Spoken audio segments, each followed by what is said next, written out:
কাকা আবার চলে আইছি তোমার কাছে। কি করতেছো?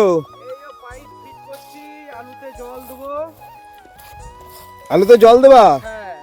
ও বন্ধুদেরকে দেখাও যে ডাবল পাইপ জয়েন করতে গেলে কিভাবে করতে হয়, তো সেটা আমি এখন করছি। তো এইভাবে পাইপটা ভরতে হয় যদি পাইপ জয়েন করতে হয়, আর ভালো করে পাইপটা যদি না ভরা হয় তাহলে আর জলটা লিক করবে। বুঝতে পারলে ভাইপো? হ্যাঁ বুঝতে পারলাম, দুটো পাইপকে এইভাবে জয়েন করতে হয়। একটা পাইপ ভাঁজ করতে হয়। হ্যাঁ, তারপরে এইভাবে টেনে পাইপটাকে ঢোকাতে হয়।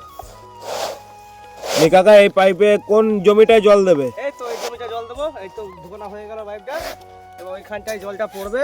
কোনখানটায় কাকা? ওই যে পাইপের মুখটা দেখতে পাচ্ছ? হ্যাঁ কাকা। হ্যাঁ, এইখানটায় জলটা পড়বে। এরপর আমি সাবমার্শালটা চালাবো একটু পরে। এখানে পাইপটা ঠিক করে নেবো আগে। পাইপটা ঠিক করে নিলাম, এখানে জলটা পড়বে। সাবমার্শালটা চালালেই এই আলুটায় জল দেবো।